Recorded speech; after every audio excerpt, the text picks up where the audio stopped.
Hello friends, welcome back to my channel. तो आज की इस वीडियो में हम लोग बेल्ट बनाने वाले हैं। अगर आप बिगिनर हैं आप तब भी इसे काफ़ी इजीली बना सकते हैं क्योंकि इसमें आपको सिलाई मशीन की जरूरत नहीं पड़ेगी। So let's get started. तो बेल्ट बनाने के लिए हमने यहाँ पे सारा सामान इकट्ठा कर लिया है। आपको इस तरीके की एक चौड़ी सी पहले लेस ले लेनी है और दूसरा आपको इस तरीके की एक और लेस लेनी है जिसमें नीचे से झालर या फिर लटकन टाइप का हो, वैसा आपको ले लेनी है। और तीसरी आपको डोरी ले लेनी है।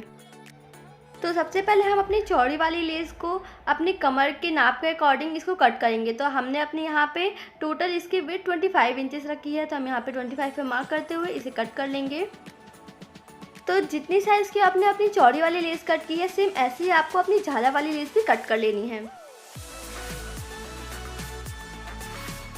अब हम अपनी दोनों लेस को आपस में एक साथ जोड़ेंगे। तो उसके लिए आप चाहें तो इसे एक के ऊपर एक इस तरीके से रखते हुए सुई धागे से भी सिल सकते हैं या फिर मशीन से भी आप इस पर सिलाई लगा सकते हैं।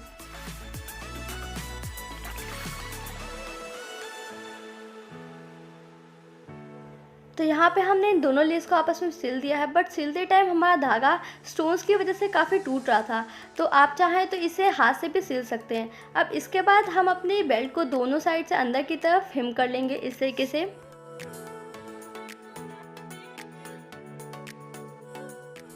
अब इसके बाद हम अपने दोनों कॉर्नर्स पे अपनी डोरी अटैच करेंगे। तो आपको उसे पहले सेंटर से कट कर लेना है, देन इसके एक कॉर्नर पे इसे पीछे की तरफ ऐसे रखते हुए इसके ऊपर सिलाई लगा लेनी है। और सेम ऐसे ही हम इसके दूसरे साइड पे भी करेंगे। अगर आप इसे मशीन की बजाय हाथ से जोड़ेंगे तो काफ़ी टाइटली जुड़ जाएगा, तो आप इसे इस तरीके से भी जोड़ सकते हैं।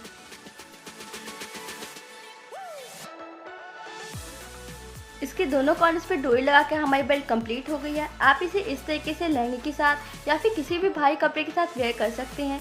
अगर आपको इसके ऊपर वाले टॉप की वीडियो देखनी है तो ऊपर वाले बॉक्स पे क्लिक कीजिए, और अगर आपको नीचे वाले लहंगे को बनाना सीखना है तो नीचे वाले बॉक्स पे क्लिक कीजिए। और अगर आपको हमारी वीडियो पसंद आई हो तो इसे लाइक कीजिए। Bye bye.